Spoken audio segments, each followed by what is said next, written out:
Listen, everybody needs a fairy godmother, just somebody to look out for them. Some people call me their fairy smoke mother, others their internet big sister, but you can call me Hannah, the host of Smoke Sesh. So come hang out, let's light up and talk everything there is to life. The good, the bad, the ugly, the embarrassing. I've got a story for it all.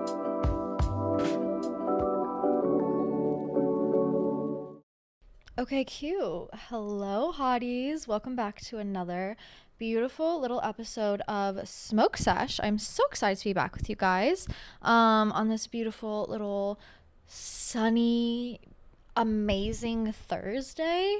I am looking at myself and I'm very pale. I look like a ghost. Apologies for that. I will be self-tanning next week. That will be a part of my Valentine's Day get ready situation. But for today, we're gonna let the pale. We're just gonna let it rock, honestly. Like, literally, my camera doesn't know what to do because I'm so white. Oops. Anyways, welcome back. I hope you guys really enjoyed Tuesday's episode. It was a fun one. I had a blast on Tuesday with you guys. We had a lot to talk about, a lot to catch up on, but even more questions to get to today. I don't have a lot to catch you guys up on. There's really only 2 days in between the days that I record, so not a lot really happens.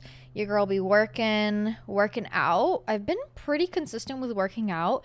Once I got through those first kind of like 3 weeks in January, trying to work out every day, it really became part of my routine and I really started looking forward to it. Like, I remember I was sick and I was like, do you think I can get on the floor and do a workout routine though? Crazy. That's actually psychotic of me, but it was so ingrained in my routine and I found so much comfort in it that I was like, can I though? And I did one time, but that was because I got too high. But anyways, yeah, I've been working out, trying to get outside. Me and my boyfriend went for a little walk the other day. Fantastic. It's kind of nice when you have a friend to go for a walk with you, or just anyone in general. Like, if you don't know what to do with your friends, be like, hey, do you want to go to the park and go for a walk? Easy. When my friend was in town still, during her travel nursing phase, we used to go on walks a lot, and it was just so nice to have a friend. If you never have time to feel like you can catch up with friends and you need to FaceTime someone, perfect time to do that while on a walk. Want to listen to a podcast and don't have time to do so? Go for a walk. There's a perfect excuse. My mom was always on walks growing up, and I really only went for walks when I was like mentally ill. And I was like, I gotta get out of this goddamn fucking house. You guys are driving me insane. I just like bust it out and go for a walk. But now I realize why people use that as like a general everyday coping tool, because it's so nice. Get outside, get some fresh air, get some sunlight in your veins. Let's be real. What feels better than that? But yeah, don't have much to catch you guys up on. I have some fun, exciting things coming soon for you all. I know you all were so sad when the Got Weed t-shirts sold out. And I'm planning on doing another drop of those. I also would like to do them in more colors. The last shirts were black with the silver, but I maybe want to do some colorful rhinestones, such as pink or green on like a white t-shirt.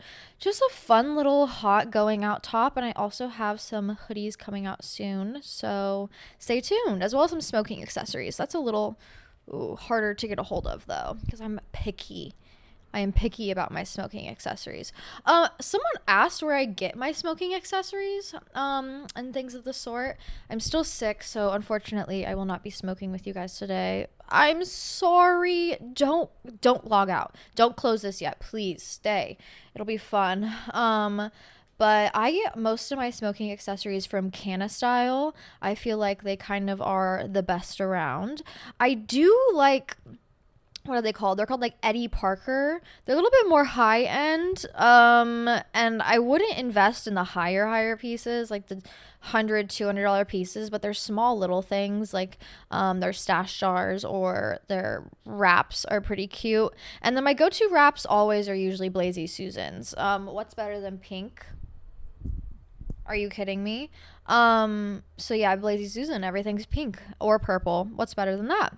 But yeah, those are kind of my go-to smoking accessories, pieces, pipes, bongs, stuff like that. If you really are trying to get for cheap, I say just go to your local smoke shop and see what they have. That's probably going to be your best option for a cheaper, cute-ish piece. But if you really are looking for something like designer and fun and really, really out there or very artistic in that sort of sense, I would recommend Canna Style all the way. Let's see. Have you been painting anything recently? I have not, and I need to. I need to get into it soon. I actually bought an airbrush machine, so I was airbrushing some hoodies and stuff for a while, but I haven't painted in a while, and I have been craving. I've been wanting to do so, so maybe I will today. I don't know. I got my day off. Got an afternoon to myself, might as well. But last year, one of my challenges was I really wanted to just paint one big painting every month. And I started off strong. I did like a 6 foot by 2 foot painting January, and then another huge one February, and then it continued until March, and then I kind of lost sight of that project because then I started making more things for you guys and kind of pushing my creative talents into a different atmosphere, into a different kind of section of creativity. And I get this question a lot. People are like, I'm not artistic, but I want to be. I don't believe in people not being artistic. We as humans, we just come with the natural ability to create art. Like, sure, you might not be able to sit down and draw a human face perfectly, but that doesn't mean you're not artistic. You know, maybe you really enjoy making music. Maybe you really enjoy knitting. Maybe you really enjoy writing, reading, singing, anything. I truly believe all humans are artistic. And my biggest pet peeve is when people are like, I just can't do art. Yes, you can. Yes, you can. It just might be in a different avenue. And I think, creatives find themselves getting stuck and find themselves in a rut when they try and force themselves into like a narrative, into a place that they just simply don't feel comfortable, which it's good to push yourself out of your comfort zone, but only if you're curious enough to actually come out the other side on top and having learned something. So I just say try anything, try everything. If you find yourself wanting to try something, go for it. But you are creative, you are artistic, and you will be able to create something amazing and beautiful because all humans have the talent to do so. Some people are more skilled than others naturally. Some people put in the work so they're more skilled.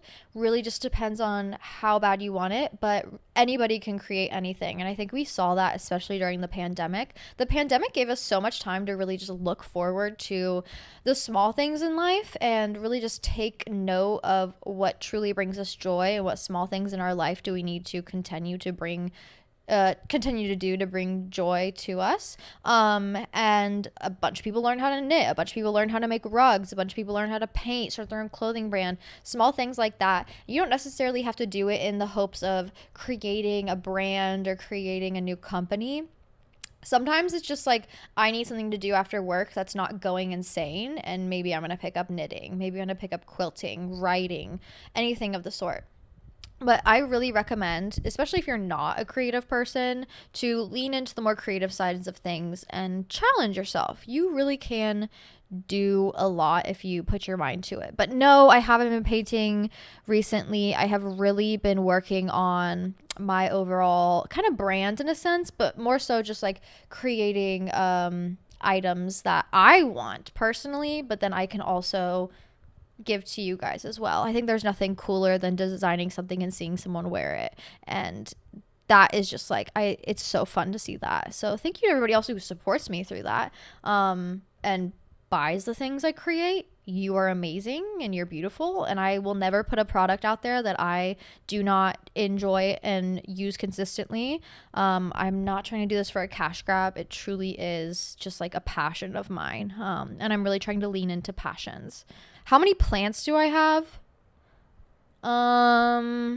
A lot.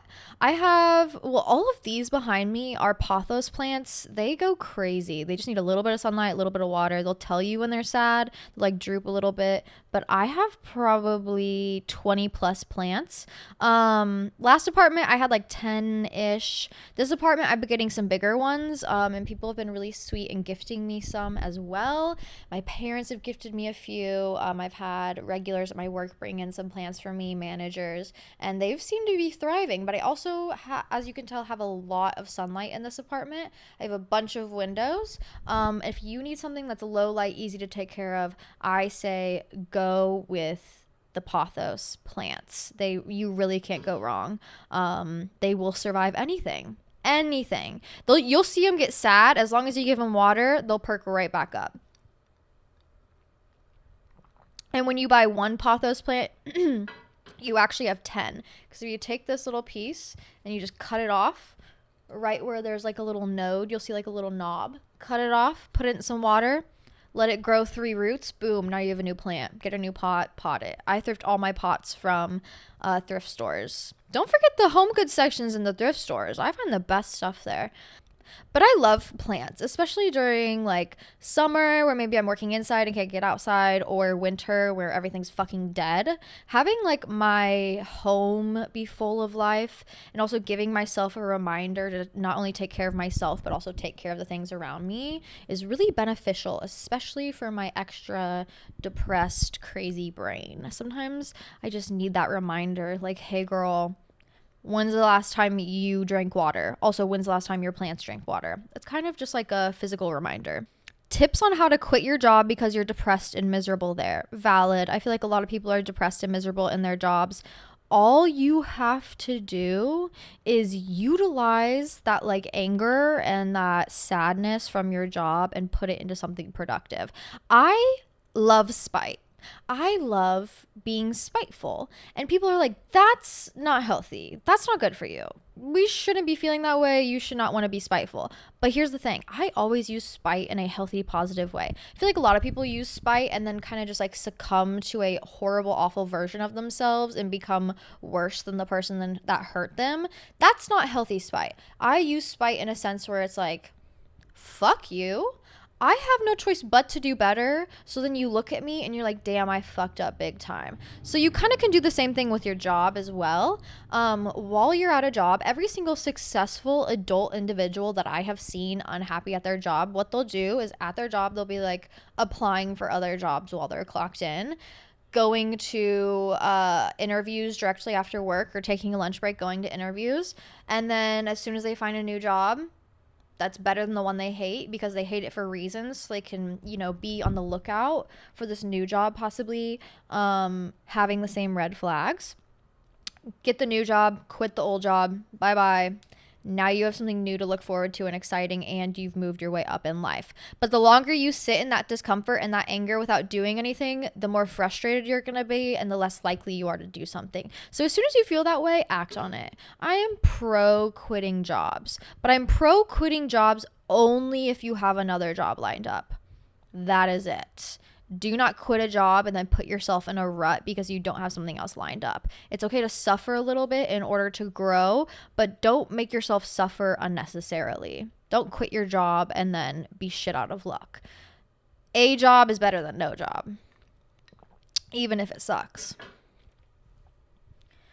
I'm kind of there though right now. I'm like, I cannot be in the service industry forever. I'm pro service industry in the sense where it's like, if you are a young person and you need money, go work at a fucking restaurant. Like, go get a serving job, get that fucking cash, put it away in the bank, save. But also, I can't be 45 and doing this. No hate to the people who are. Career servers, they make a shit ton of money. They make hundreds of thousands of dollars. Like, it's insane. I just personally don't see myself doing that long term. So now I'm kind of like pivoting and I'm like, what are we going to do?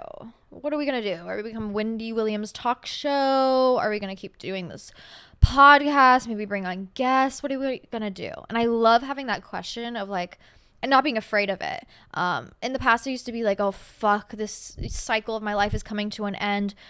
What do I do? I'm panicking. But now it's like, I can do anything. what should I do? What opportunity should I take? That is so exciting to me, and I love that feeling. A little nervy, but also big things are always in store for you. Hi, Hannah. First off, I love the pod. Second, I kind of just wanted to ask you about my boyfriend. So basically, he's very, very messy, just kind of like never does the dishes and never puts away his food. Laundry won't do it for weeks and weeks. Floor is disgusting. Just kind of like, basic stuff he doesn't do, but I love him and, um, we get along really well and like, I don't know, like that's kind of the only thing wrong is just that like he's actually low-key disgusting. He will leave out like beer bottles and pizza boxes from like 2 weeks ago. And I brought it up like 3 or 4 times, kind of saying like, I can't do this, blah, blah, blah. And he's always been like, oh, I'm so sorry, I'll fix it, I'll fix it. But he still hasn't. And I don't know if I should break up with him over this or if there's like a better solution. Thanks. Okay, valid. Seems like you've gone all options. You're like, hey, clean up. But also, this is your life. I'm not gonna nag you to do shit. I'm not your fucking mom. I'm not gonna clean up after you. I don't think you guys live together because you're like, the way you were phrasing it. If you live together, it's a big that's serious, okay? You cannot take on all the responsibilities if you live together. And if he's making the place a mess for you both to live in, you need to be like, this is an equal household and you need to get on your fucking knees and sweep the fucking floor. You need to go do your laundry or else I'm moving out. If you want to live together, then you got to get that shit figured out. Now, if you don't live together and you live separately and just his place is a mess, I think the best thing you could do is say, I don't want to come over because your place is gross. I don't really want to hang out. I'm gonna be at my house because it's clean. He'll get his shit together. He will get it cleaned up and be like, I feel like your mom when I nag you, and this place is gross, and I don't want to be around anything gross, and I want to stay at my house because it's clean. And if you want to come over here, that's fine, but I'm not going over there. That's literally all you have to say. I don't think you necessarily need to break up, but I think you need to. It sounds like you've been like lightly telling him, hey, this is gross. Hey, you need to clean up. I think you need to like set harsh boundaries now. Like, no, I'm not coming over. Your place is gross. Makes me feel gross. I don't want to come over. You can come over here, but I don't want to go over there. And if you live together, oh, I would be so mean about it. I'd be like, this is not fair to me. You are being a inconsiderate partner right now. Okay? But yeah, I don't know. That's rough. And it is gross. But also, I'm the gross boyfriend in my relationship. My boyfriend's so clean and I'm so messy and I feel so bad about it. And when it comes to like healthy communication in a relationship, he'll be like, hey, can you do this? And guess what? My ass gets up and I do it. Because I don't want to inconvenience my partner, especially if we're living together. I do not want to make him feel uncomfortable in this space that we share. But yeah, I just be like, I'm not coming over. I don't want to hang out. Your place smells gross. Smells like old moldy pizza. Maybe if it was clean, I'd come over. Maybe if it was clean, I'd hang out more often. And if he's like, that's so mean of you to say, and just doesn't listen, that's when I would start being like, is this worth the relationship? Do I want to be with somebody who's this messy? And that's okay. You can have those questions. That's what dating is all about, okay? Can we be together? Can we work things out? Are the compromises worth it for me? And if the compromises are not worth it for you, time to move on, okay? What's your Venus sign? I'm a Scorpio Venus. Which is why I'm like, if you don't fuck with somebody, I don't fuck with somebody. If it's an all or nothing situation, I have no choice but to make it an all or nothing situation. Like, you either get all of my love or you get none of my love. You get all of my loyalty or none of my loyalty. And that's also why when it comes to love, I'm kind of all or nothing too. Like, if you're not giving me all of it, then I don't want like 10% of it. There's no putting me on the sideline, bitch. Look at me. Are you kidding me? And I love that energy, which is why I think it makes me perfect to also talk about love, relationships, all that stuff, because I think it'll keep you guys accountable. It's a great sign to keep you accountable because you really will not settle. And also, my Gemini sun makes me able to see every single perspective possible, which sometimes keeps me stagnant because I'm thinking too much. But in this sort of situation where I am helping you, it helps all of us. Also, someone messaged me from the last episode and was like, the swamp water, girl, you can slut me out. That shit was so good. I will never put you onto anything bad. I don't have any malicious intent ever. I am only giving good advice. Trust me, please. But yeah, swamp water is the best. I'm out of matcha right now, or I would make some. In the winter, I'm not really a matcha girl. It's definitely like a sunny summer afternoon drink. So I will be back in my matcha era soon. Skincare routine. Right now it looks good. Simply because I just started my period. My ovulation phase, I'm like, sex all the time. Skin so good, glowing, titties huge, fantastic. And then I start my period and all of that goes away and I get bad acne and I get bloated and my titties shrink and I'm like, oh great. Fantastic. Crazy how our bodies do that to us. They're like, you need to get pregnant now. Why is my body working against me at all times? That is so rude of it. Anyways, skincare routine, minding my own business, drinking water, buying things that actually have good ingredients rather than things that are just the trend, and making sure I'm treating my acne accordingly. I have hormonal acne. I also have a little bit of like, sometimes it gets a little not fungal, but definitely bacterial. Like if I touch my face and I get an acne spot there, bacterial. And I think personally, the two things that save me when it comes to just like overall hormonal bacterial acne is my salicylic acid wash by CeraVe.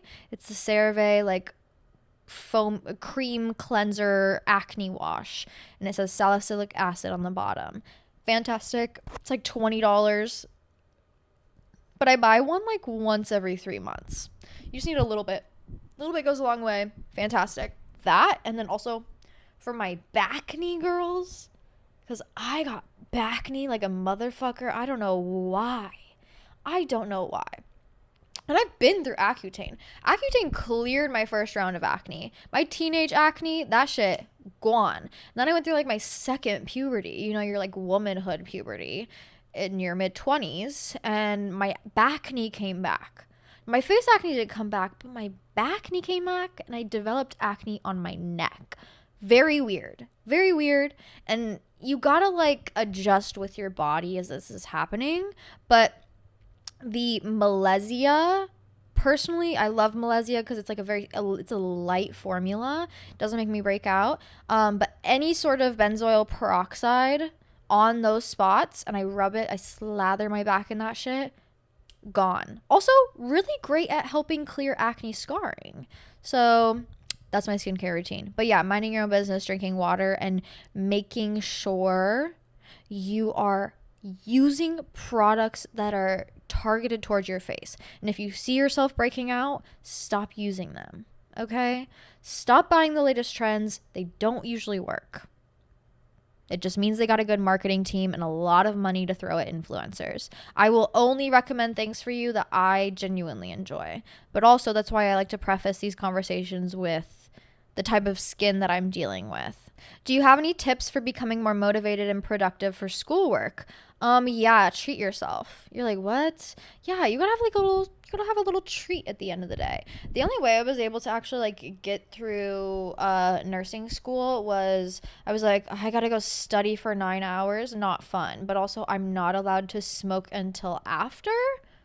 So I'm going to work my hardest so then I can indulge a little bit in the evening. And that's how I was able to actually motivate myself to study. Have a little treat. If all your friends are going out on the weekend, be like, great, cool. You guys go out, have fun. I'll meet you at the bar once I'm done with my shit.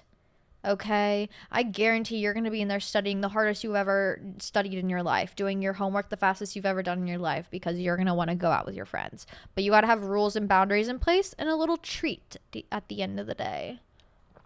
But yeah, especially if it's work you don't want to do, you got to have a motivation tool. You got to. Ooh. Am I a girl's girl? Question mark. There was nothing really that they said they did, but girl's girl. What is a girl's girl? I guess a girl's girl is like, I don't know. Recently, the conversation of girl's girl is like, I'm going to support women no matter what, their rights and their wrongs. I'm going to support women. But I don't think that's being a girl's girl. I think that's being an enabler. Am I wrong here? Like, of course, we're all human. We're all going to make mistakes, but I'm going to tell you when you're making a mistake because I love you and you're my friend. You know, I'm going to be real with you when that's happening. I'm not going to be like, yes, girl, go do those self-enabling toxic behaviors. Bye. That's not a girl's girl. In my opinion, that's not a girl's girl. That's an enabler. That's kind of a people pleaser in a sort of sense. My best friends, the friends that are the best person for me, the best person to be around who actually care about me and want me to do better, are the ones who will look me in my eyes and be like, you're being a dumb bitch right now. Why are you thinking that way? What the fuck's going on? Let me hold you accountable. I honestly feel like those are the best girls to be around. Not through the rights and wrongs. I mean, still through the rights and wrongs. You know, I'm not going to just like write you off immediately, but I'm not afraid to celebrate women and I'm not afraid to call them out on bullshit in order to see them grow. You know, girls will do both. Both celebration and, you know, called him out so we can all grow and learn together. But I think pick-me girls won't call you out. There's a difference. Girls will call you out, love you, girl. We need to have a talk, though.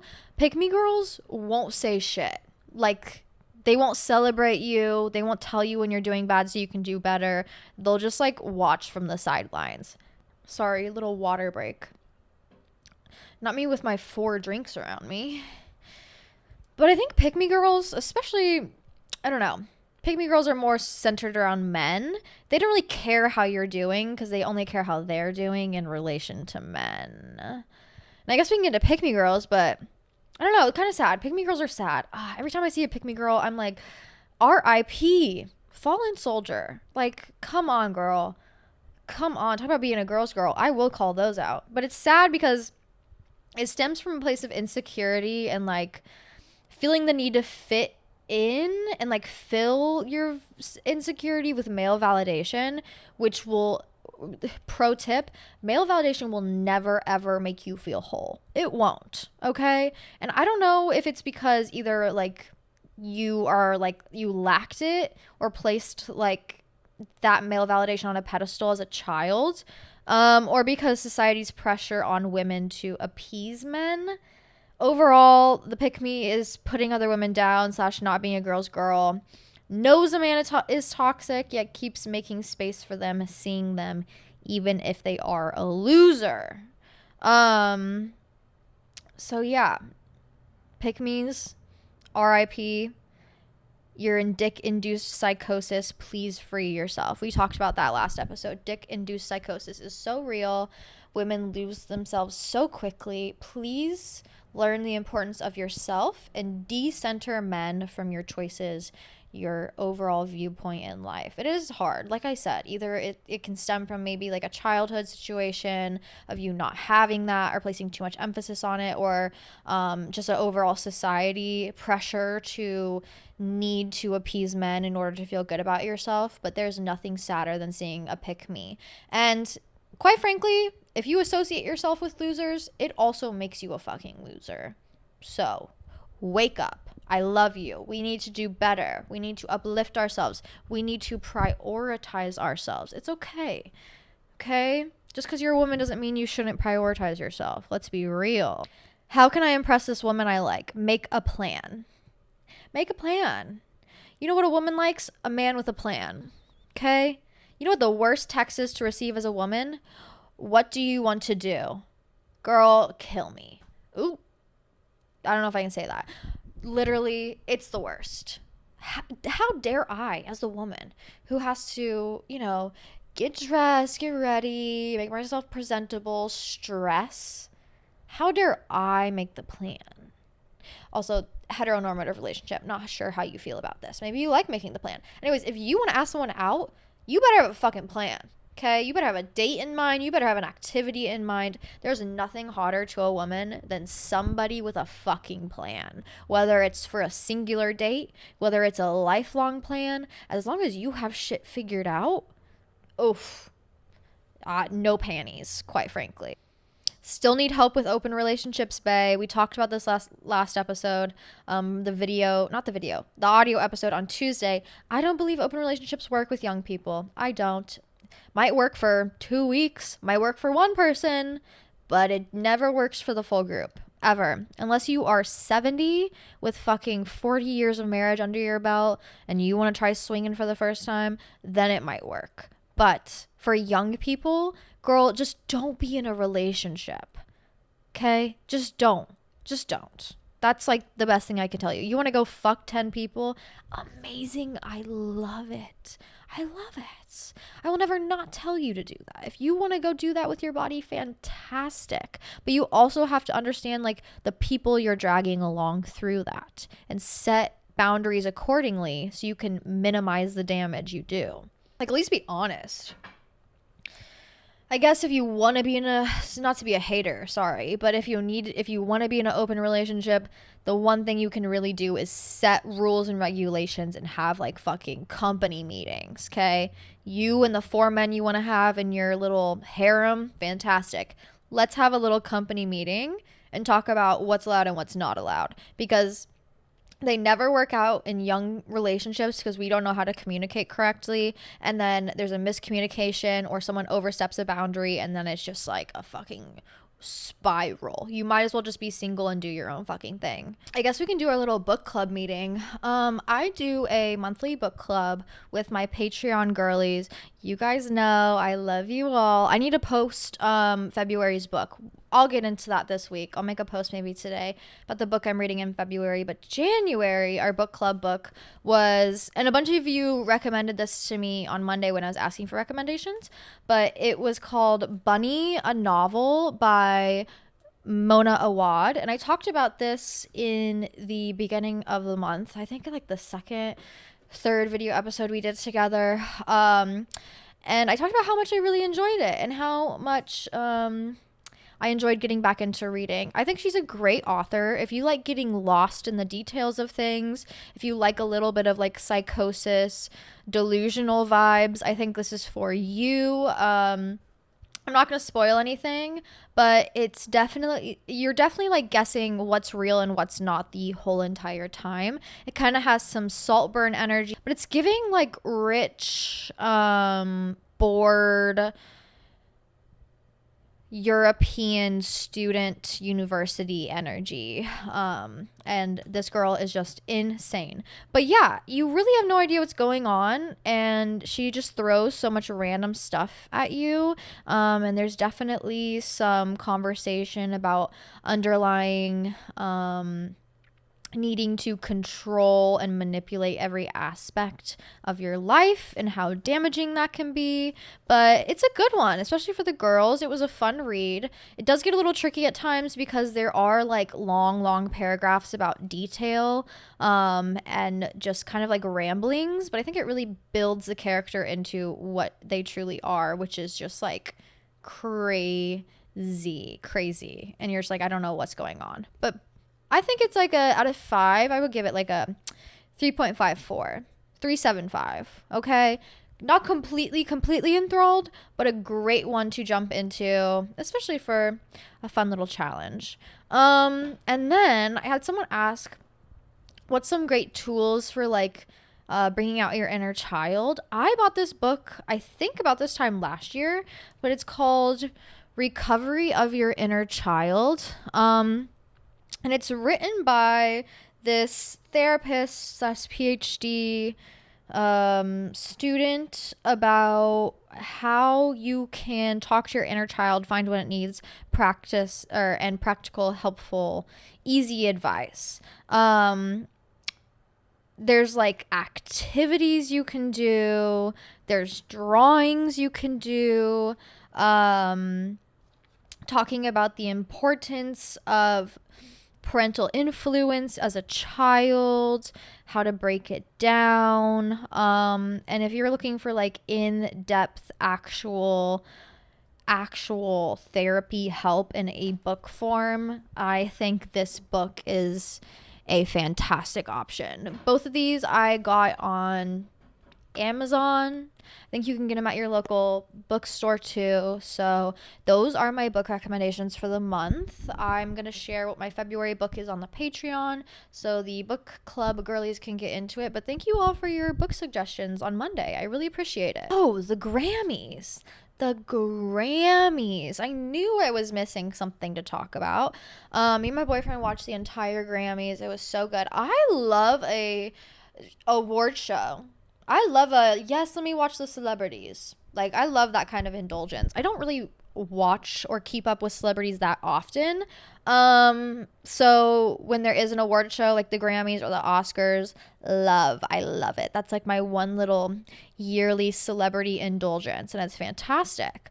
Sad for Lana Del Rey. That whole situation with Taylor dragging her on stage was so uncomfortable to watch. I understand it came from a good place, fantastic, but I could tell she was so sad, and she seems like the kind of person who, when she's sad, she just wants to sulk inward. Valid.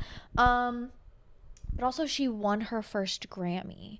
Lana won her first Grammy. She was a featured artist on Taylor's album of the year, Midnights. So she was a part of that. She won her first Grammy. It sucks that it wasn't for her own album. I think if she puts out when she puts out Lasso, her country album, she's gonna win a bunch of awards for that. She really will. I feel like that's a perfect avenue for her to go down and maybe pique people's interest who have some preconceived notions about her. But what Taylor said about her, I love that she got on stage and gave her flowers. The dragging her up there a little, I could tell she was uncomfortable, but at least verbalizing like, this bitch inspired me to do this album. She inspires all these other female artists, and she deserves so much. I loved that. I thought that's exactly what she needed to say in that moment. Do I think Lana should have won? Yeah. I just want to see her win some sort of accolade. I want her to get some sort of recognition. And I feel like so many of us want that for her, because when she just like speaks for so many people, that when she wins, it feels like we're winning too. Oh my god, not my tissue paper out. Sorry. I had to blow my nose. This fucking sinus infection I've got right now is crazy. But yeah, I love an award show, and I cannot wait for the Oscars. Is that what's next? But yeah, I had a blast watching the Grammys. Oh my god, Jay-Z's speech. Some of y'all shouldn't even be in the category. I love that, because real, like, how did you get in here? Who let you in? How did you win? You know what I mean? I mean, most of the winners deserve to win, but some of them, it's like, what is going on here? Who bought you this placement? You know? Okay, let's see. Someone said losing best friends because they don't like your boyfriend. I think when you're friends, and friends that you trust and you love and you keep around for a reason, when they say they don't like your boyfriend, sometimes you should listen to that. Sometimes you should be like, let me step away and let me ask them, like, why do they really feel this way? Because I've dated some loser men, and my friends were like, I don't want to be around you or him. And I was like, they just don't get it. They just don't love him like I do. They don't see the side of him. Yeah, because he's a dick and he's mean to everybody. And you think he's mean to everybody but you, but he's mean to everybody, including you too. So the fact that a man is being mean to your friends, that should be a red flag. Your man should uplift, support, and love your friends as hard as they love you. Facts. And if they're not, I think that's a huge red flag in a man. But yeah, if your friends are mad at you about your boyfriend, sometimes you should listen to that and be like, why? Why are they saying this? Is it coming from a place of love? Do they want me to see something that maybe I just am not? Yeah. Hi, Hannah. I love you so much. Ignore my cats in Twilight playing in the background. But recently, I don't know where to channel my girl rage. So, just want to know if you do anything to vent out specifically your feelings of anger or resentment or like pent up emotions. But anyway, I love you. Bye. Love you, cutie. Love that you're hanging out with your cats watching Twilight. What a vibe. Rage. So if I need to exert physical energy, like I feel like I'm gonna punch something, I'll go for a walk or a run. I love a run, especially when I need to get my emotions out in a healthy way. Physically exerting yourself in that sort of way is so nice and such a nice change of pace. Like I will go on a run when I'm in one of those, like I'm so angry phases, and I'll just start sobbing by the end of the run because of the endorphins that are flooding my brain, because I've physically been able to exert it, and because I feel better. So I know that sounds fucking annoying, but it's crazy what like physically exerting that energy can do for you, and especially in a healthy way. So put on your shoes and just like go run around the block real quick. Like it doesn't have to be like miles of running. You don't have to be in a cute outfit. You don't have to be doing it to better yourself in any sort of way other than just like releasing your emotions in a healthy way. I'm psycho. It's been diagnosed. So when I am feeling it rage, I will literally go get in a burning hot shower and I'll be like talking to myself in the shower. I'll be like arguing with an imaginary person in the shower. I'll be like, and sometimes you gotta get it out that way. I'll just be like, literally, like physically, I'm sweating, I'm getting it out. I'm also like stimulated in a nice way in a hot shower, but also I'm like emotionally like kind of just getting it out by silently arguing with an imaginary person in front of me. Journaling, another very healthy way to get it out. I will just like write pages and pages and pages in my journal as hard as I can with my pen. When I'm angry, or like in my notes app, I'll write some like horrible, awful things in there. No one's judging you. No one's judging you. Don't judge yourself. Okay. You need a safe space to get that energy out. What else? Rage. Go to a woman's circle. Okay?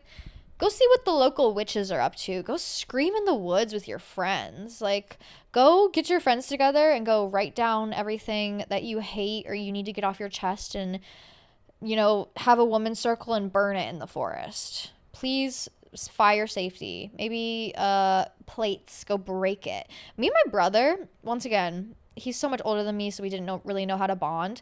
But we would go to the local, talk about like Midwest farm things. We would go to the local like auction place, and they would always auction off like boxes of glasses for like 30 cents. So we would go buy like a box of glasses and go down to the river and just throw it in the river. Do not litter. Not a good idea. Funny story. But sometimes you can break something safely, get it out of your system. Burn something safely, get it out of your system. Fun little things like that. Highly recommend. There's this Tumblr post I wanted to share about communication because I just keep seeing so many posts like, when he doesn't pick up on my eye contact I'm giving him across the bar, when he doesn't understand why I'm mad because I'm not saying anything. And it's like, what the fuck happened to communication? Why the fuck are we not talking to each other? Do we just not love anybody anymore? Like, love, communication, they go hand in hand. But someone said, are you ever like, damn, why is literally everyone else scared of openly communicating and being direct and truthful and honest? I'm kind of bored of subliminal messaging or vaguing or being anything but truthful and blunt and forthright. Every miscommunication that has ever befallen me is a result of jumping to conclusions or not giving the benefit of the doubt or just not being open to hearing the other side. I am so bored. I just want communication. I want straightforwardness. I want, here's why I'm bothered. Here are the facts. Here's what I think. Now tell me your side. Let's talk about this. Let's start a dialogue. There's no reason for either of us to be guessing. Languages were meticulously crafted over the years for a reason. So let's use them. Let's talk. Let's communicate. By the way, you can be straightforward and kind. I'm not sure why people seem to think it's one way or the other. Either way, a lot of people need to not only internalize this mentality, but practice it, because I feel like so many people are willing to burn bridges rather than just communicate and be honest. And some people don't communicate and end up fostering resentment and bitterness and dislike for the other person that causes them to snap out of nowhere. And the other person is like, what? Because guess what? It was never communicated. If you have an issue, communicate it. I am always I'm going to send a crazy text. I am. If I feel something crazy, I'm going to say it out loud. If I have a problem with something, I'm going to say it out loud. Talked about this on the last episode, the audio episode of the week, when I was talking about like how to be the best girlfriend, how to make him fall in love with you. And it was like, speak up for yourself. Communication, I think there's two things you need in a healthy relationship. The first one is trust. You need to have trust in each other, trust in behavior, trust in being able to rely on another person, and you need to be able to healthily and adequately communicate. And simply, healthy communication comes from being open to hearing the other person and open to speaking your mind. I think a lot of people are lacking communication, and instead of communicating how they feel, they're just like, I give up. It's too hard. I'm just going to run away from this person, run to the next person, fall into the same issue, not communicate how I feel, move on. What happened to communication? Oh, you're scared? You're scared to say how you feel? Yeah, we all are. We all can be misconstrued. We all can be taken the wrong way. But you don't give the other person an opportunity to understand how you feel unless you communicate it. We are not mind readers. I cannot guess how you're feeling. And the best thing you can do to harbor like a safe, a uplifting, healthy relationship, and I'm not talking like romantic. It can be romantic, of course, but friendship, romance, interpersonal work relationships, family, you need to be able to talk to each other. Whether it's starting with you and you're doing the hard thing and you're the one who's talking, but it also has to be reciprocated. They need to be able to hear you out. They need to be able to talk with you. And I'm a very communicative person. If I have a problem, I will say it. But I found myself in situations where it was like, hey, I have this problem. Oh, you're doing it again. Hey, I have this problem. Oh, you're doing it again. Hey, I have this problem. And it's like, you cannot communicate your way into a perfect environment. And if they are not hearing you out, sometimes you got to learn when to step away. And you got to learn that maybe your time is not being valued here. But yeah, bring back communication. Bring back communication. Communication 2024. Just talk. Talk to the people you love. They want to hear from you. They want to know what's going on in your mind, whether it's good or bad. It's going to strengthen the relationship and make you guys so much closer. I think the relationship I'm in right now I'm so lucky to be in it, because not only are we able to communicate how we feel, but we're also able to hear each other out and be better for it. And it is just so nice. It is such a nice change in pace, because I have been in some relationships where it was like, ooh, girl, you're talking to a brick wall. He doesn't want to hear you. He doesn't care what you think.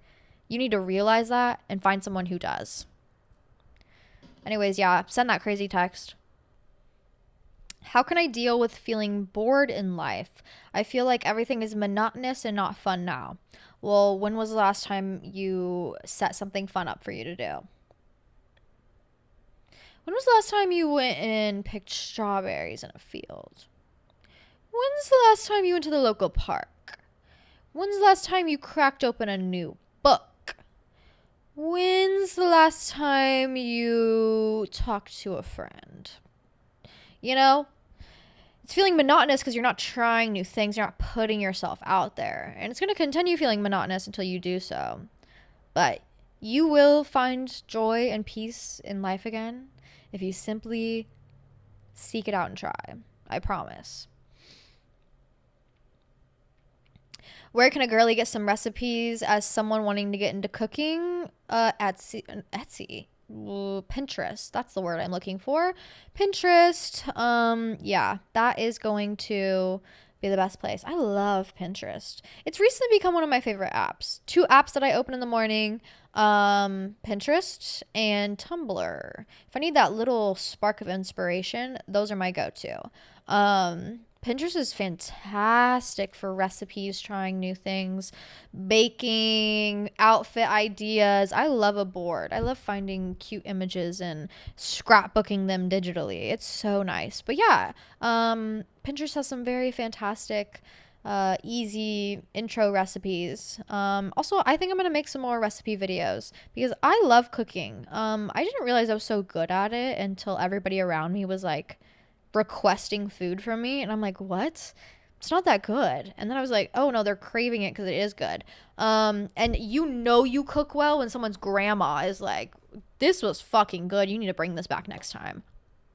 That's when you know. So I might make some more cooking videos, little reels, YouTube videos, whatever. Because I love baking and cooking and sharing it with my friends and family. It's such a great way to bring people together and also like physically show love. And growing up, I always cooked. My parents came home late. They worked. I mean, they were teachers and then they had shit to do after school, whether it was like school board stuff or sports. And so I would come home and it would be like 6, 7, 8. And if I wanted to eat early, I was cooking dinner for everybody. Or I would wait until 8 or 9 and then I'd eat chicken breast and broccoli that my dad cooks. So usually I was cooking.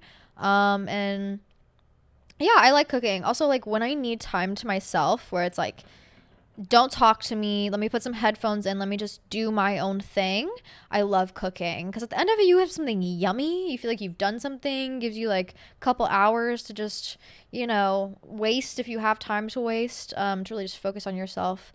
And yeah, I love cooking. It's fun. But I think you can find a lot of inspiration on Pinterest. How to handle when people throw a fit when you put your foot down. I'm a people person and people tend to walk over me but throw a fit and are mean when I set boundaries. Help.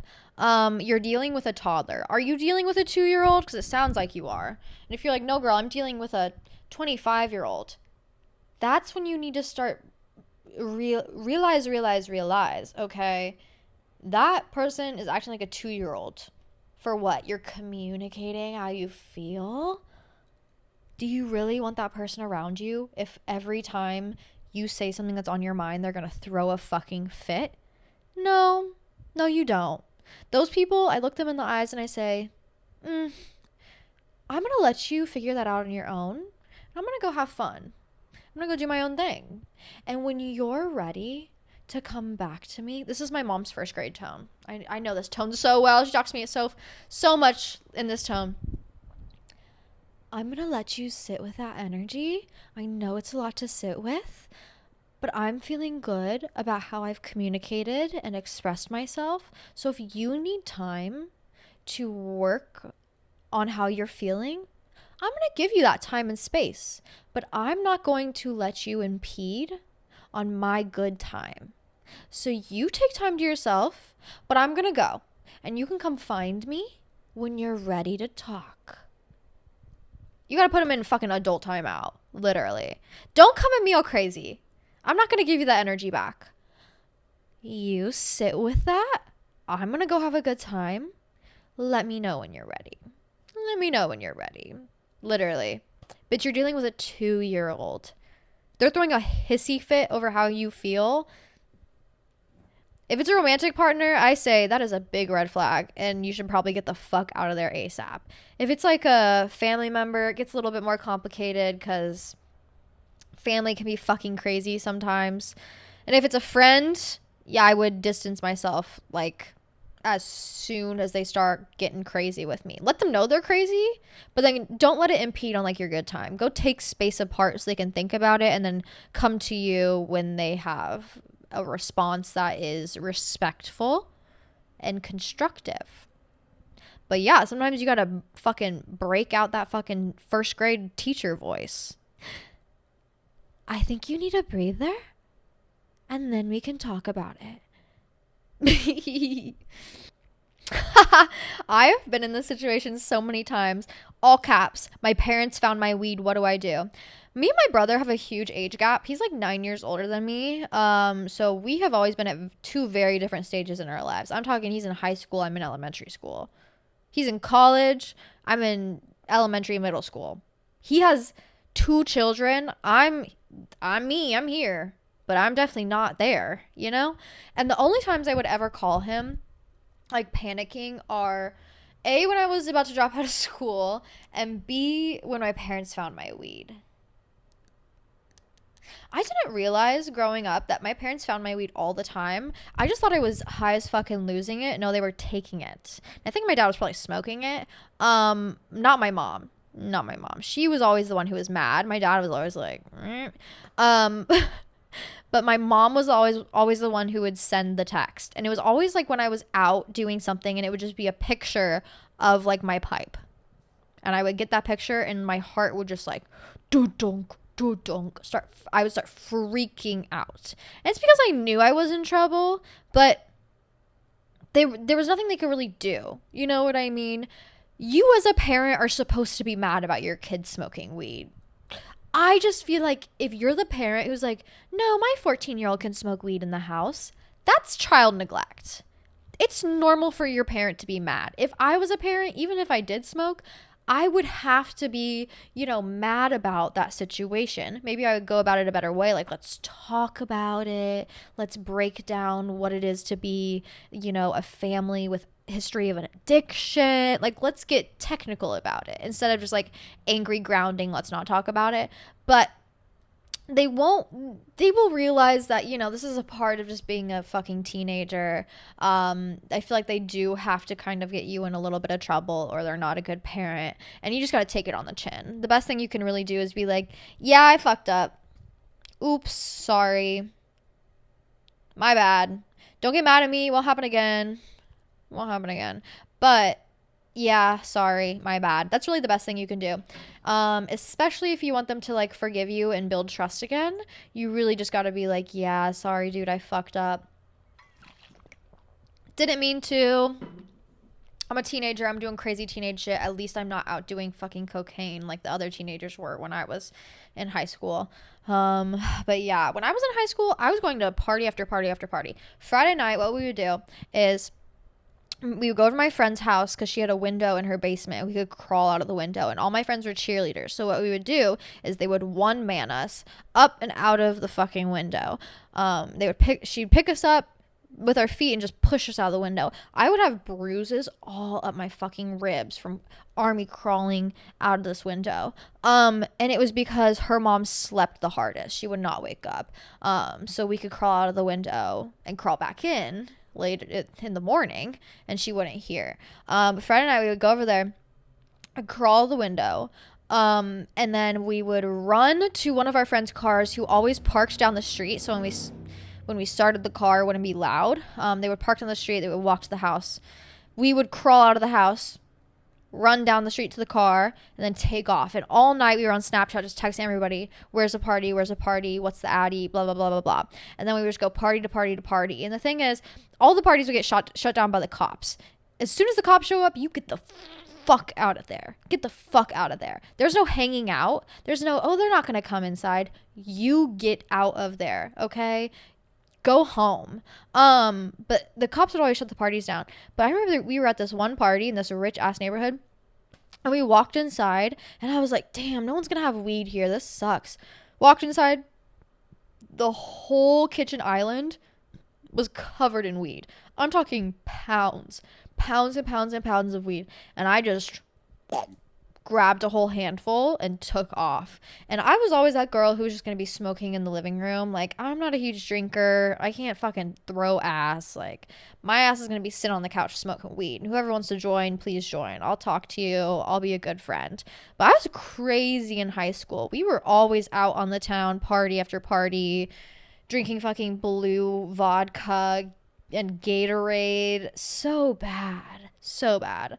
But yeah, when you're in trouble as a teenager, the best thing you can really do is be like, yeah, I fucked up. Because what are you gonna do? Lie and say you're in the right, girl? You're not. It's okay. It's okay to be in trouble. But hey, we all make mistakes. All you can really do is be like, oops, sorry, mom. Do you still love me? Please. I hope you do. But yeah, that does suck. Causes so much anxiety. You'll probably get grounded for a little bit, but it's a part of the normal routine of being a teenager, and you just got to go through it. It is like just it's a rite of passage in a sense. You know, we all got to get grounded at one point. My friend had her door taken off one time. We were army crawling back through the window, and I peeked through the window, and her mom was sitting on her bed like this, staring at us. I said, I'm going home. I'm not going in there. That's scary. She lost her door. So hopefully you don't lose your door. Hopefully they just ground you for a little bit. You know, it's part of life. Hi, girl. I don't know if this is self-sabotage or just like how I truly feel, but I've been with this man for a year and things are pretty good. Like, he does things for me, but I've been getting the ick so hard, and it's because he's just so like, he just always expects princess treatment, which I'm fine with taking care of a man, like, trust, but it's getting to the point where it's like, he's not treating me like a princess because he wants to be a princess. If I say, like, hey, my flowers died, he'll be like, okay, well, where's my flowers? Or, like, if we're, like, cuddling together, he just expects me to hold him instead of vice versa. Like, it's just little things like that. And it's getting to the point where I just get the ick from him. Like, when I'm with him, everything's fine. But when I'm apart from him, I'm like, ooh, yeah, not into you. Anyways, sorry. Love you. Bye. Love you. Completely valid. Completely valid. A lot of men nowadays want to be the princess. They want to be won over, and I don't have time for that.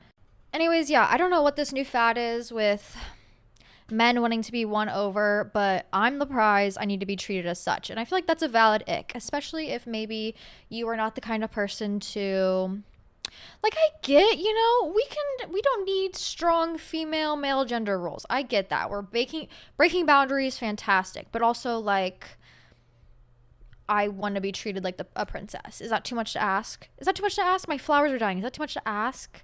No, it's not. I'm here to tell you it's not. So I would tell him he needs to treat you better, okay?